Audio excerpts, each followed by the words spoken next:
우리가 매 주일마다 요한복음의 말씀을 듣고 있는데요.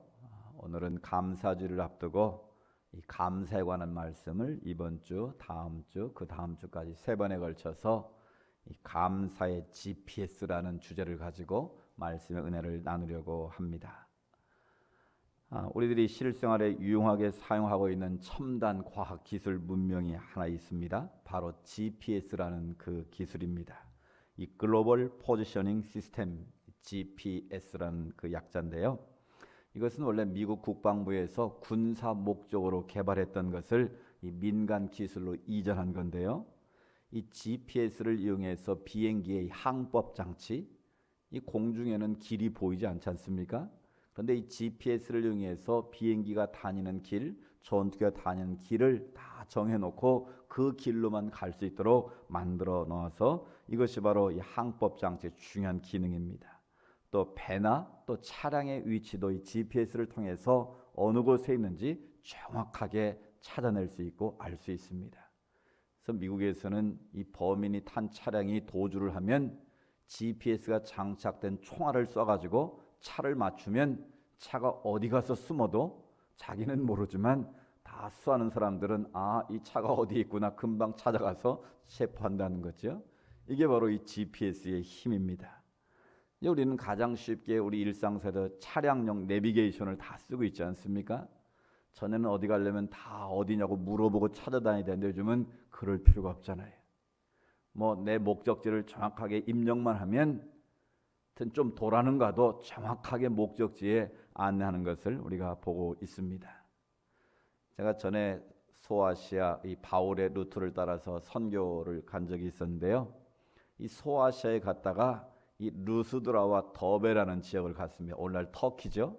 근데 이 지역은 거의 순례객들이 찾지 않는 곳이, 그러니까 관광버스 기사도 잘 모르는 길이더라고요.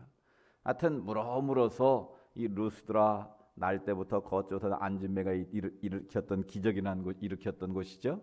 또 더베라는 곳을 다 찾아갔는데 벌써 뉘엿뉘엿 해가 지는 거예요. 근데 그 지역이 보니까 이렇게 야산이 있고 이 농사를 짓는 지역이더라고요. 그러니까 버스 한 대가 간신히 다니는 정도의 도로인데 문제는 해가 떨어지니까 이 기사가 길을 잃어버린 거예요.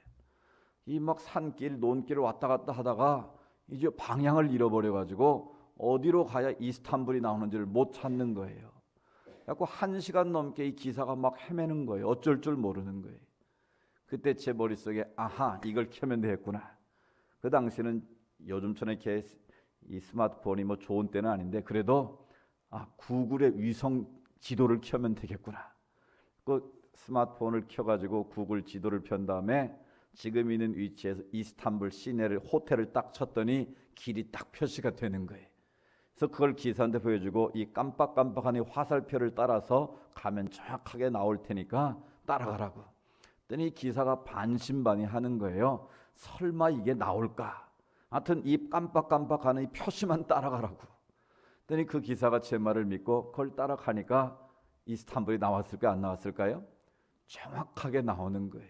그러니까 이 기사가 이 알라 신보다 더 위대한 기계라고 아주 자기가 놀라는 거예요.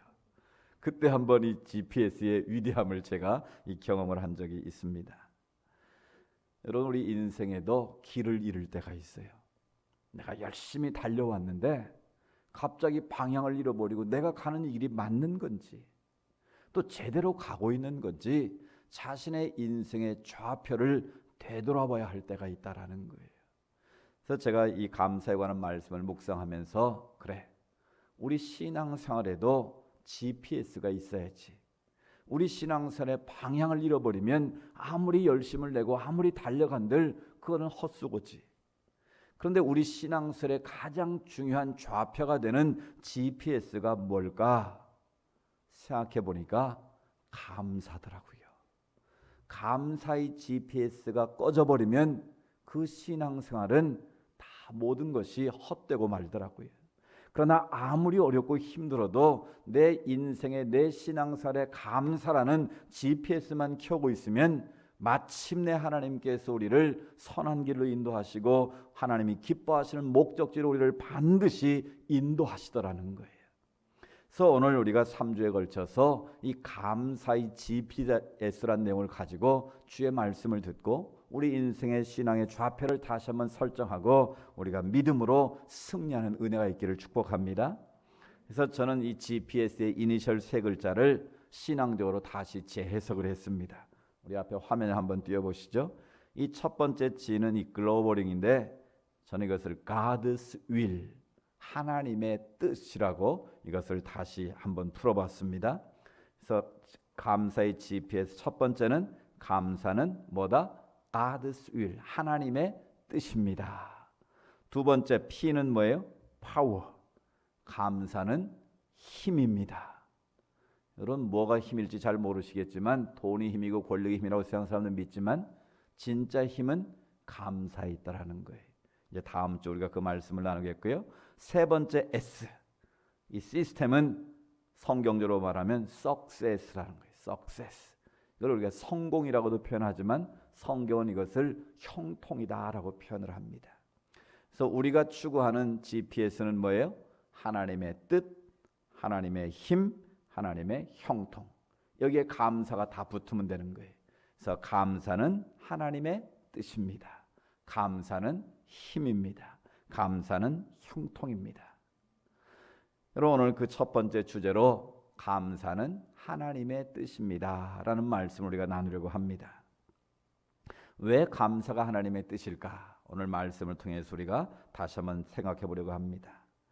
이 한 경로당에서 할머니들을 모시고 동해안에 이제 여행을 가기로 했습니다.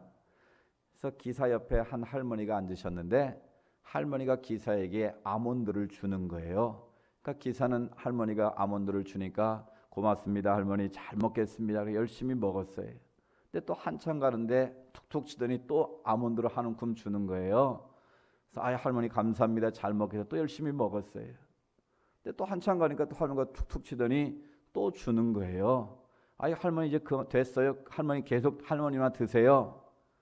그랬더니 할머니가 하시는 말씀이 기사 양반 내가 이 아몬드는 딱딱해서 잘 씹혀지지가 않아. 그래서 아몬드를 주는 거야. 그자 기사가 아니 그럼 할머니 왜 좀 젤리 같은 사탕을 사시고 딱딱한 아몬드를 사셨어요? 그러자 할머니가 말하는 거예요.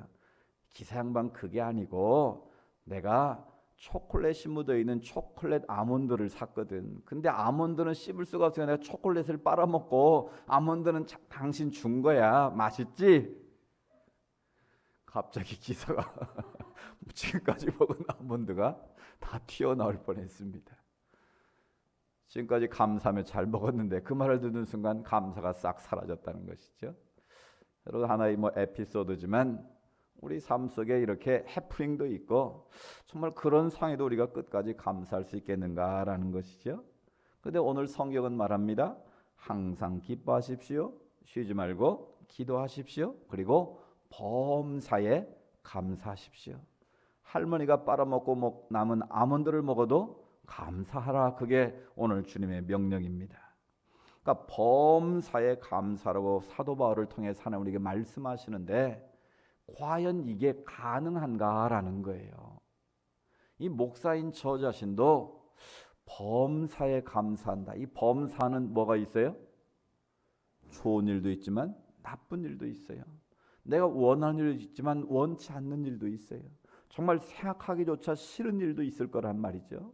그런데 그런 상황에서도 항상 감사하고 그래도 기도하고 그래도 범사에 감사하라.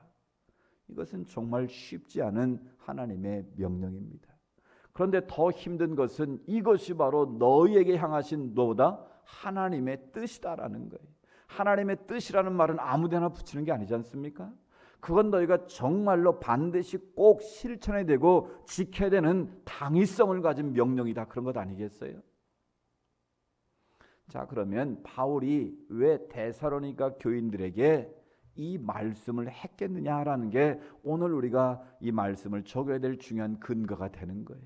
어떤 상황에서 바울은 이 말씀을 데살로니가 교인들에게 했느냐라는 거예요. 그 컨텍스트를 알고 오늘 이 말씀 우리 삶 가운데 적용하면 아하, 그래서 바울이 이렇게 말했구나라는 것을 알 수 있어요. 오늘 이 본문의 배경을 역사적으로 살펴보면 이 데살로니가 교회는 AD 50년경에 바울이 2차 선교 여행을 하다가 세운 교회예요. 2차 선교 여행 중에 바울이 소아시아 지역을 돌면서 이 데살로니가 지역에 3주 정도를 머물렀는데, 이 지금도 데살로니가를 가면 지금은 그 당시는 항구 도시였는데 지금은 이제 점점점 멀어져 가지고 바다는 잘 보이지 않습니다. 한참을 나가야 항구가 보이는데 그 당시는 항구 도시여서 굉장히 큰 무역과 상업의 중심지였습니다. 이제 그러다 보니까 굉장히 번성한 도시였는데 그곳에 바울 일행이 가서 복음을 전한 거예요. 예수 그리스도의 십자가의 복음을 전했는데 3주 만에 그 헬라의 고위층 부인들이 예수를 믿고 많은 사람들이 주께 돌아오는 역사가 일어납니다. 그래서 데살로니가에 교회가 세워진 거예요. 그런데 사람들이 다 환영하는 게 아닙니다. 그 당시에 유대인들이 있었는데 유대인들은 그것을 싫어했어요.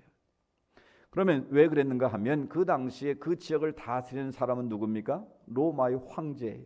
로마의 식민지예요. 그런데 그들은 로마의 황제가 결국 신이고 그들을 통치하는 최고의 통치권자예요. 근데 바울 일행이 전하는 예수의 복음은 누가 왕이에요? 예수 그리스도가 만왕의 왕이시다. 예수님만이 진정한 통치자시다. 이렇게 선포하고 많은 사람들이 주께 돌아오니까 그걸 시기하고 질투한 거예요. 그래서 뭐라고 그랬냐면 천하를 어지럽게 하던 사람들이 여기에 왔다 그랬어요. 그러니까 바울 일행을 천하를 어지럽히는 이 나쁜 사람들로 몰아붙였다는 거예요. 그래서 바울 일행이 야손이라는 사람의 집에 머물러 있었는데 이 유대인들이 폭도로 변해서 야손의 집에 쳐들어가서 바울이 없으니까 야손을 끌어다가 핍박을 하는 그런 장면이 나옵니다. 그래서 할 수 없이 바울과 실라가 야반도주를 해서 이 베레아로 도망을 칩니다. 이 베레아에 가서 또 복음을 전하는데 유대인들이 악랄해가지고 저것들이 멀리 안 가고 또 옆에 베레아 가서 복음 전해 베레아까지 쫓아왔어요. 그래서 바울이 복음을 전하고 또 방해를 합니다. 그래서 바울이 할 수 없이 디모데를 거기다 베레아에 남겨놓고 다시 또 옮겨갑니다. 그래서 어디로 가냐면 아테네로 갑니다. 근데 또 아테네까지 쫓아왔어요. 그러니까 이 악한 무리들은 끊임없이 쫓아오는 거예요. 한 번, 두 번 공격하고 끝내는 것이 아니라 이 악한 사단의 세력들은 하나님의 나라를 선포하는 것을 끝까지 이렇게 방해하는 거예요. 그러니까 아테네까지 쫓아왔어요. 그래서 바울이 또 할 수 없이 아테네에서 고린도까지 가는 거예요. 그래서 이제 고린도에 머물면서 바울의 마음에 걱정이 생겼어요. 과연 그런 핍박 가운데 있는 데살로니가 교회가 잘 세워져 가고 있을까? 오래 머물지도 못하고 3주 만에 겨우 교회가 세워졌는데 과연 그 그리스도인들이 바른 신앙을 하고 있을까? 늘 하나님 앞에 노심초사하면서 기도하고 있는데 디모데가 기쁜 소식을 가지고 온 거예요. 디모데의 소식을 듣고 보니까 핍박은 여전히 있는데 고난 가운데 그 성도들이 처해 있는데 그들이 열심히 하나님을 믿고 있다는 거예요. 열심히 하나님 앞에 깨어 기도하고 있다는 거예요. 그리고 아가의 지역의 본이 되는 교회로 자리 잡고 있다는 거예요. 그래서 데살로니가 전서에 보면 데살로니가 교회를 이렇게 세 가지로 정확하게 기록을 하고 있어요. 믿음의 역사가 나타나는 교회, 사랑의 수고가 나타나는 교회, 소망의 인내가 넘치는 교회. 할렐루야. 이 3주밖에 되지 않은 이 짧은 역사를 가졌던 이 데살로니가 교회가 고난과 핍박 속에서도 믿음의 역사가 나타나고 또 사랑의 수고가 넘치고 소망의 인내가 있는 그런 교회로 든든히 서감으로 아가의 지역의 본이 되는 모델이 되는 교회로 서고 있다는 거예요. 그래서 바울이 그 소식을 듣고 하나님 앞에 날마다 내가 쉬지 않고 너를 위해서 기뻐하며 감사하고 있다고 고백을 합니다. 그리고 그들이 하나님의 말씀을 듣는데 사람의 말로 듣지 아니하고 하나님의 말씀으로 들었더라고 기도하고 있습니다. 그 결과 데살로니가 교회는 그 지역의 소문난 교회로 든든히 서가고 있었다는 거예요. 그 소식을 들은 바울이 얼마나 기뻤겠습니까? 자기는 핍박을 피해서 야반도주했는데 그 핍박 속에서도 그렇게 고난 속에서도 그들이 열심으로 하나님 섬겨서 소문난 모델 교회가 됐으니 얼마나 기뻐했겠습니까? 그 소식을 들은 바울이 디모데를 통해서 데살로니가 교회에게 쓴 편지가 바로 데살로니가 전서고 데살로니가 후서예요. 그러면 여러분이 바울의 입장이라면 어떤 편지를 써야겠습니까? 오늘 데살로니가전서 5장 16절 이하의 말씀은 데살로니가전서의 결론에 해당하는 부분이에요. 그러면 어떻게 여러분 편지를 써야 마땅하겠어요? 데살로니가 교회 성도 여러분, 지금 아무리 힘들고 어려워도 잘 인내하십시오. 잘 참고 견디십시오. 하나님께서 여러분에게 더 큰 은혜를 주실 것입니다. 어떤 상황에도 낙심하지 말고 좌절하지 말고 잘 이겨내십시오. 그 편지의 어투는 쉽게 말하면 위로해주고 격려해주고 그들을 칭찬해주고 그들에 대해서 어떻게든지 소망을 잃지 말고 잘 이겨내라는 그런 격려의 내용의 편지를 써야 할 것 같습니다.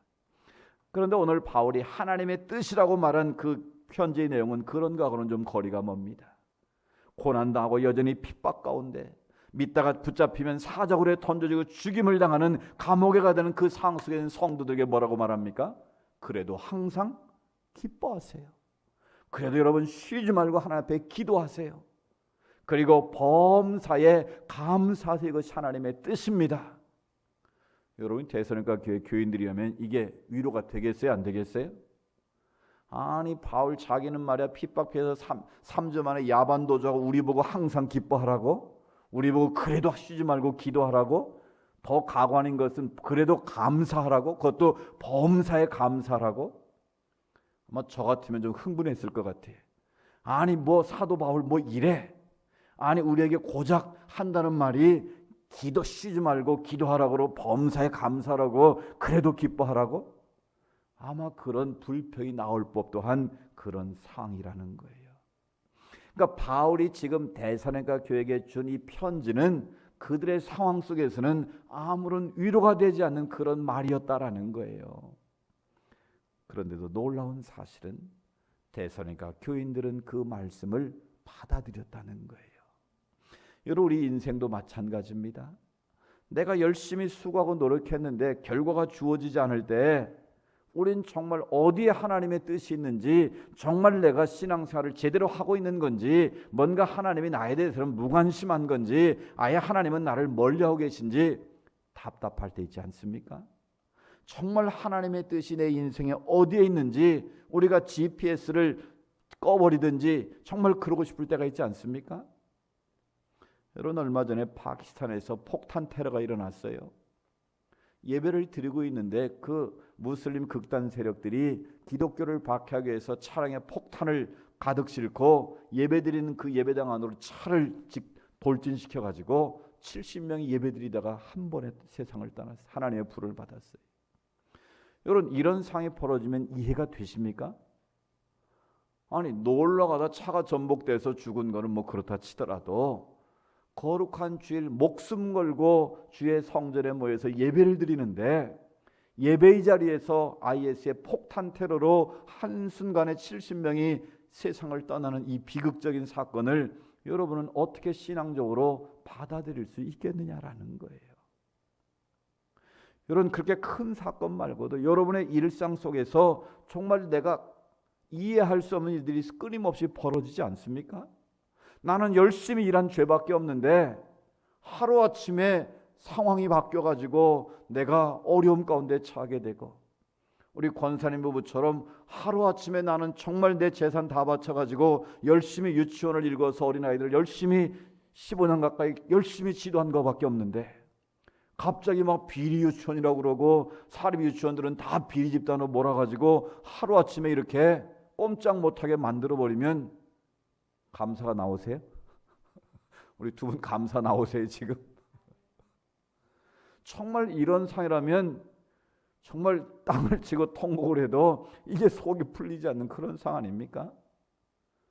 아니 내 아들 딸이 열심히 수능시험 공부했는데 이 시험지를 한 가지씩 밀려 써가지고 이게 그냥 어디 원서도 나와서 그런 상황이 됐다면 여러분 감사할 수 있겠습니까?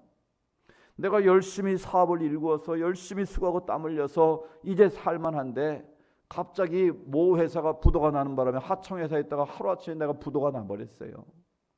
하루아침에 길거리 내버리는 그런 상황이 되면 여러분 그래도 감사할 수 있겠습니까?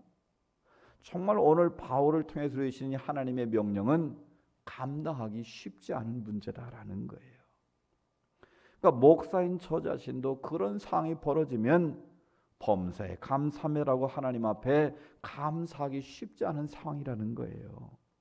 그럼에도 불구하고 오늘 사도 바울을 통해서 하나님께서는 데살로니가에 있는 핍박 가운데 여전히 고통받고 있는 그들을 향해서, 오늘 이 시대를 살고 있는 저와 여러분을 향해서 그래도 너희는 범사에 감사하라, 이것이 하나님의 뜻이다라고 말씀하고 계시다라는 거예요. 그러면 거기에는 그럴 만한 이유가 있지 않겠습니까? 오늘 두 가지만 생각해 보려고 하는데요. 왜 그럼에도 불구하고 하나님은 우리에게 감사하는 게 하나님의 뜻이라고 말씀하는가? 감사는 하나님께로 나가는 가로가 쳐 있어요. 우리 다음 한번 띄워보세요. 답이 뭘까요? 감사는 하나님께로 나가는 뭐다. 우리 그 다음 말씀 한번 읽어볼게요. 시편 100편 4절 말씀 시작. 감사함으로 그의 문에 들어가며 찬송함으로 그의 궁정에 들어가서 그에게 감사하며 그의 이름을 송축할지어다. 아멘.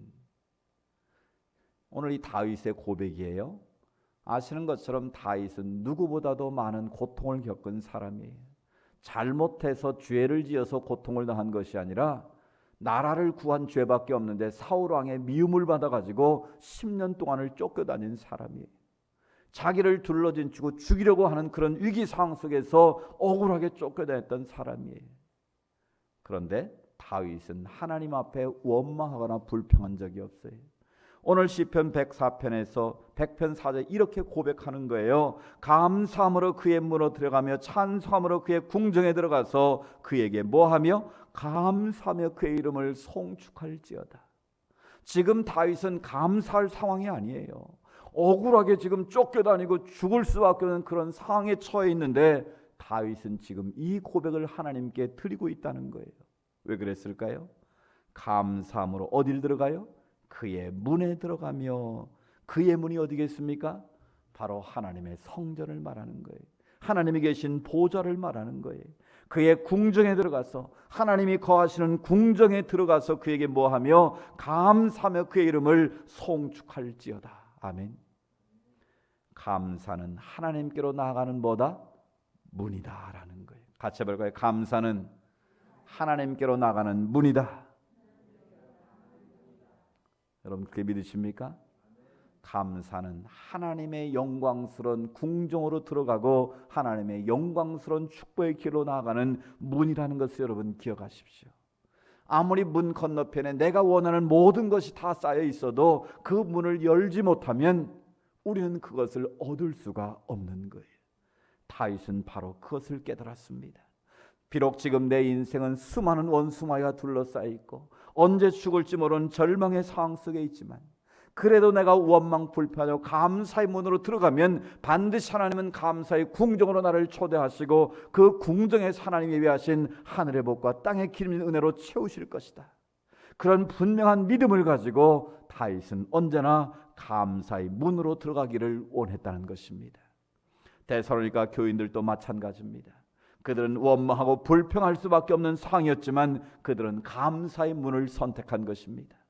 감사가 하나님의 뜻이라는 그 바울의 말씀 가운데 그들은 그 말씀을 그대로 붙잡고 사람의 말로 듣지 않고 하나님의 말씀으로 듣고 그들이 감사함으로 하나님께 영광 돌렸을 때에 데살로니가 교회는 하나님이 가장 기뻐하시는 소문난 교회가 되고 하나님의 축복이 나타나는 그런 교회로 든든히 설 수 있었다라는 것입니다. 그렇습니다. 감사는 하나님의 보좌로 나아가는, 하나님의 축복으로 나아가는 문과 같습니다. 우리에게 주신 하나님의 축복의 문을 여는 마스터키는 바로 감사임을 기억하십시오. 우리의 상황이 이해되지 않아도 우리가 감사의 마스터키를 가지고 하나님의 보좌 앞으로 나아가면 하나님이 예비하신 더 크고 놀라운 은혜와 축복이 여러분을 기다리고 계신 줄로 믿습니다. 두 번째로 감사는 선택임을 깨닫게 됩니다. 내 앞에 어떤 인생의 메뉴판이 있습니까? 우리가 식당 가면 메뉴판을 갖다 주면 그 메뉴판의 음식을 선택하는 것은 나의 몫입니다.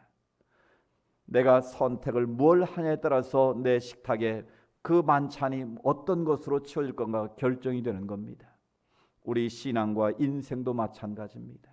내 인생 앞에 펼쳐진 메뉴판에서 내가 무엇을 선택하에 따라서 내 신앙이 결정되고 내 인생이 결정될 수 있다는 것입니다. 중요한 것은 똑같은 인생의 메뉴판에 감사가 있고 원망과 불평이 있는데 우리는 무엇을 선택하기를 원하느냐라는 거예요. 우리 인생은 나도 모르게 원망과 불평의 메뉴를 고를 때가 참 많습니다. 우리 안에 있는 이 악한 마귀가 우리로 하여금 하나님 주신 은혜보다는 원망과 불평의 가라지를 자꾸 심어서 그것을 선택하도록 한다라는 것이죠. 그래서 우리 자신도 모르게 감사의 렌즈를 끼지 못하고 원망과 불평의 렌즈를 끼고 세상을 보고 사람을 볼 때가 얼마나 많이 있느냐라는 거예요. 여러분, 우리 인생에 감사의 렌즈를 끼고 살지 않으면 내 인생은 언제나 원망과 불평 가운데서 힘들고 고통스러운 삶을 살 수밖에 없다라는 거예요. 오늘 제가 운전하다 라디오를 들었는데요. 그 어떤 분이 이제 방송에 사연을 보냈어요. 근데 자기 아버지 얘기를 하면서 자기 아버지는 교회 장로님이셨대요. 그런데 아버지는 굉장히 비판적이고 그러다 보니까 원망과 불평이 늘 입에 붙었대요.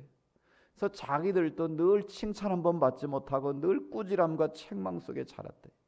근데 아버지가 장로로서 교회에서도 교인들에 대해서 칭찬과 격려를 하지 못하고 늘 잘못한 것을 지적하고 비난하고 책망하고 또 목사님에 대해서도 원망 불평을 말하고 늘 그걸 보고 자랐다는 거예요. 그래서 그런지 자기 자신도 어른이 됐는데도 자기도 모르게 늘 원망이 나오고 불평이 나오고 남을 지적하는 그런 것이 그대로 나타난다는 거예요. 그러면서 자기 아버지가 장례로 돌아가시기 전에 유언을 한마디 남겼다는 거예요. 근데 그 말 한마디가 굉장히 제 귀에 탁 들어왔어요.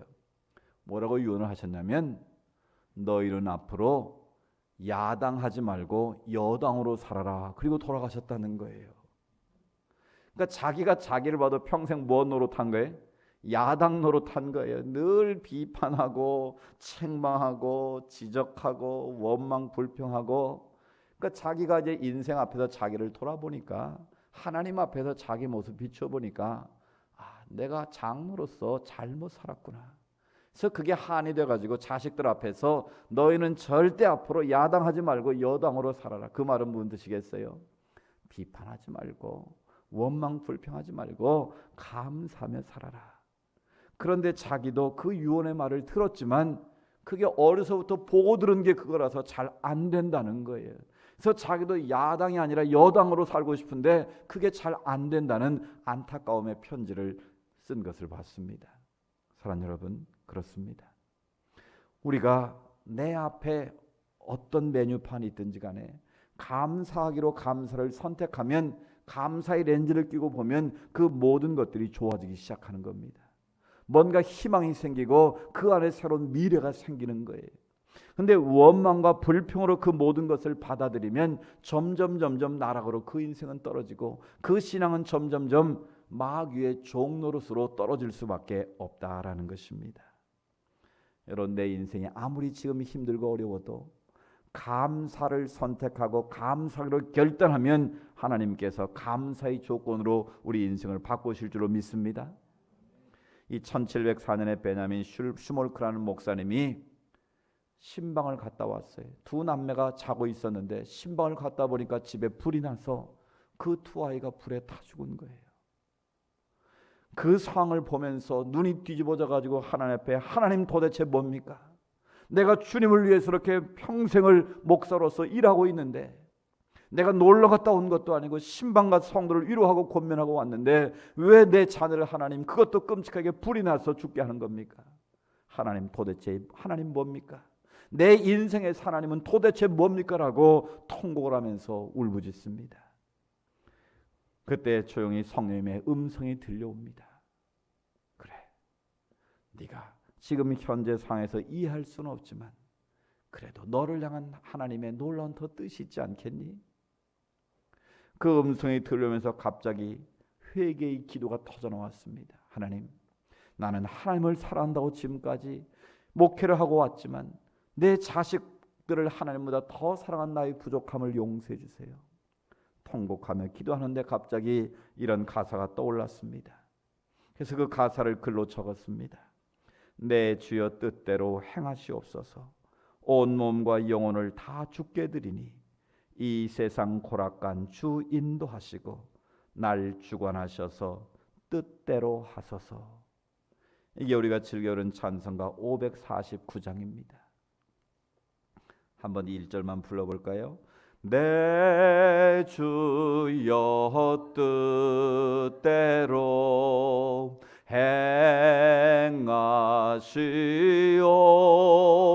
행하시옵소서. 온 몸과 영혼을 다 주께 드리니 이 세상 고락간 주 인도하시고 날 주관하셔서 뜻대로 하소서. 때로는 우리가 주님의 뜻을 다 헤아릴 수 없습니다. 그러나 그 상황 속에서도 우리가 감사하기로 감사를 선택하면 하나님은 그 속에서 은혜를 베푸시고 더 놀라운 길을 예비하시고 우리가 알 수 없는 하나님의 더 큰 은혜와 축복으로 채우실 줄로 믿습니다. 왜 주님께서 핍박과 환난이 여전히 계속되는 대선회가 교인들을 향해서 범사에 감사라고 말씀하셨을까요? 왜 이것이 하나님의 뜻이라고 말씀하셨을까요? 감사의 문을 통과하는 자만이 주님의 진정한 잔치를 맛볼 수 있기 때문입니다. 그 감사의 문을 통과한 자에게만 주시는 하나님의 놀라운 축복이 예비되어 있기 때문입니다. 사랑하는 여러분, 여러분의 감사의 GPS가 꺼져 있지는 않습니까? 원망과 불평의 GPS가 나를 인도하고 있지는 않습니까? 여러분 무조건 감사를 선택하십시오. 어떤 상황에서도 감사의 렌즈를 끼고 감사하기로 결단해 보십시오. 그리고 감사의 기도를 올려드리십시오. 그리고 감사의 글을 한번 써보십시오. 다음 주 추수감사주를 앞두고 이 한 해 동안 하나님께서 나에게 우리 가정의 일터 가운데 우리의 삶 가운데 우리의 영적인 여정 가운데 어떤 감사의 제목을 주셨는지 한번 감사의 제목을 쓰시고 그것을 가족들과 함께 나눠보십시오. 그리고 서로를 한번 축복해 보십시오. 감사는 하나님의 뜻입니다. 내 힘으로 내 능력으로 감당하기 어려워도 감사하기로 결단하면 하나님께서 더 큰 감사로 채우십니다. 바울은 골로새 2장 7절에 믿음에 굳게 서서 감사함을 넘치게 하라고 말씀합니다. 넘치게 한다는 말은 플레로마 계속해서 감사가 넘쳐 흐르게 하라 그 말씀입니다. 별빛을 주신 하나님께 감사하면 달빛을 주시고 달빛을 주신 하나님께 감사하면 햇빛을 주십니다. 햇빛을 주신 하나님께 감사하면 영원한 천국의 영광을 우리에게 허락하십니다. 앞으로 3주간 우리가 추수감사주를 앞두고 감사의 GPS를 향하여 우리 모든 온누리 가족들이 함께 달려갈 수 있기를 축복합니다. 감사한 자에게 주시는 더 놀라운 기쁨을 함께 누리는 은혜가 있기를 주의 이름으로 축복합니다.